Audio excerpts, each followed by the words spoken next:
Today we're checking out PlayStation 5 console exclusives coming in 2025 and beyond, and just to clear it up from the very beginning here today, like console exclusive, it doesn't mean they won't end up on the PC too, because, well, let's be real here, a lot of them, they absolutely will. But with these games today, I think you should be excited, and I'm actually betting there's going to be a few in here you've never heard of. Now, with these games, which are you most excited for? Let us know in the comments down below. Also, if you do enjoy the video, do us a favour, like it and subscribe, it helps the channel a huge amount. Now, let's get into it. Death Stranding 2 on the Beach is the much anticipated sequel from Hideo Kojima, and now this time, Sam Porter Bridges is back and he's trying to connect a new population while dealing with harsher environments, unpredictable conditions, and some seriously weird enemies. Now, it's still set in that strange, haunting world beyond the UCA, and honestly, I can't wait to see how far things go. Like, Kojima's keeping most of it under wraps, honestly, but we've seen a few gameplay previews that look bigger and bolder than the first entry. One of the new characters, in fact, Dolman, really has me curious. He's a spirit medium trapped in a doll who asks Sam to take him along on the expedition. It is such a bizarre twist, and I've got so many questions about where this story will take us. Now, the first Death Stranding then, it was definitely kind of a love it, hate it experience. You know, some loved it, others simply didn't vibe with it.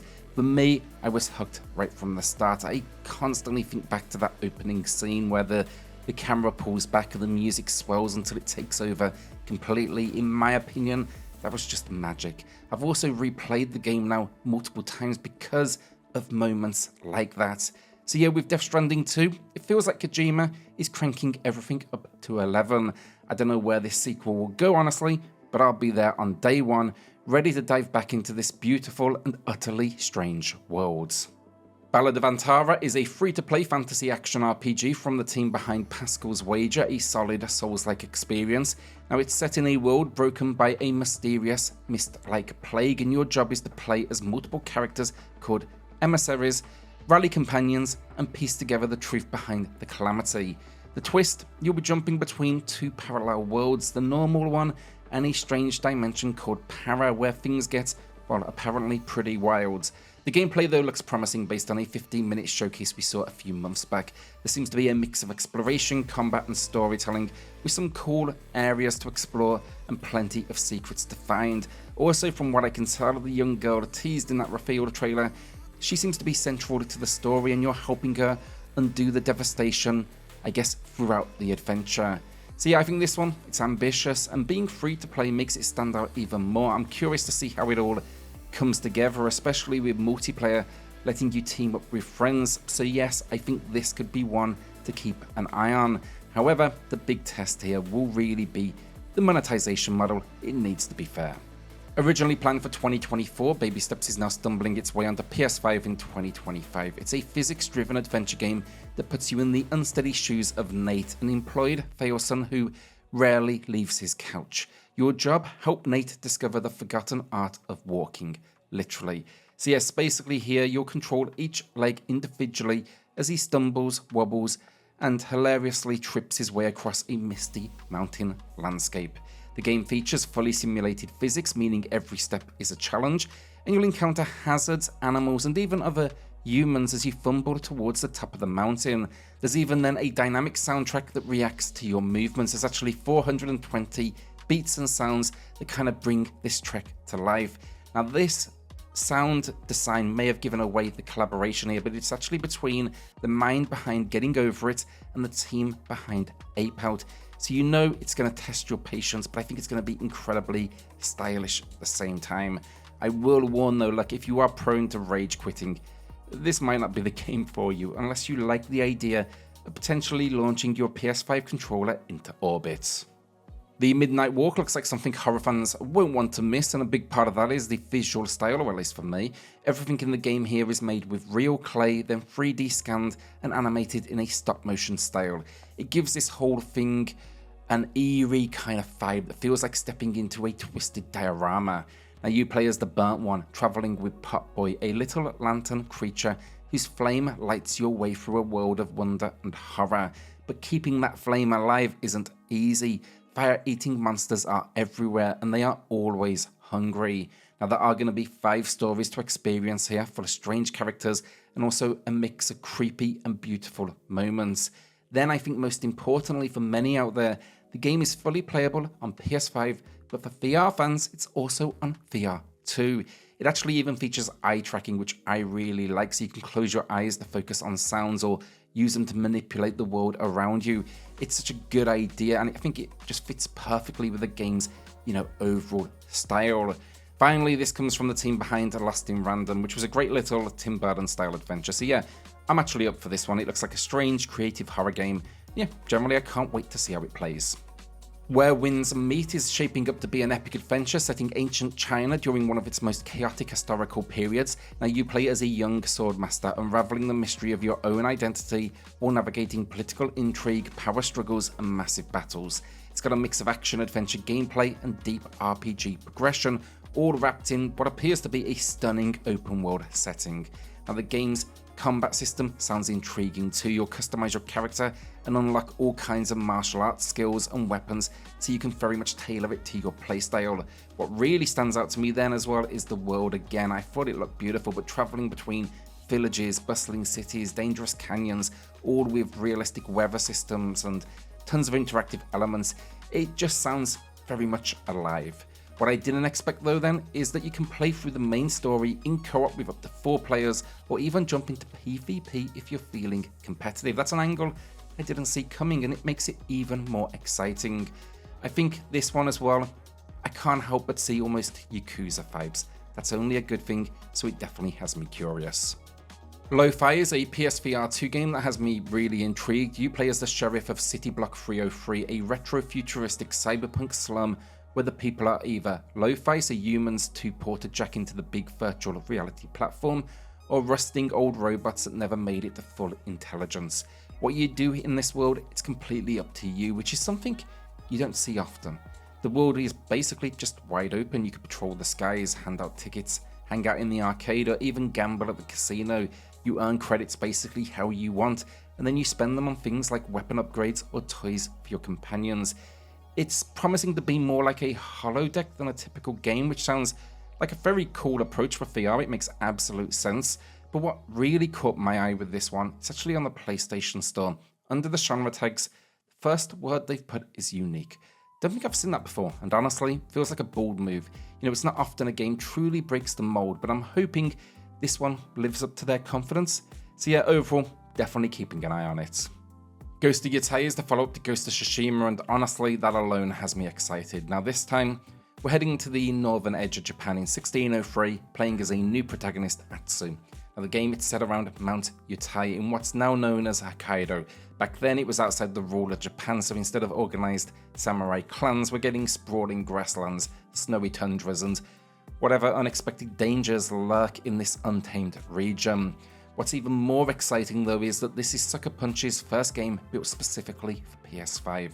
They're promising bigger sightlines, crazy detailed environments, including skies with stars and auroras, and even more realistic wind effects on the environment. There's also then talk of new gameplay mechanics, improved systems, and new weapons, but they're definitely keeping those details under wraps for now.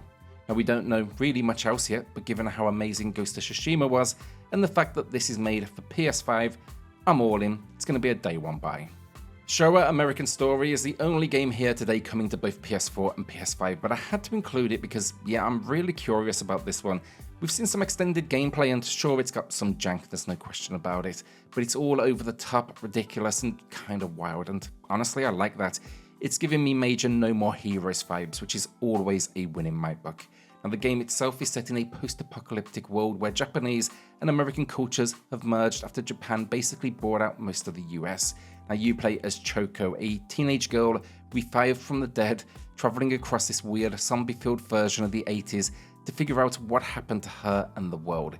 It's promising fast, brutal combat with melee weapons, guns, and even some strange stuff that definitely looks interesting.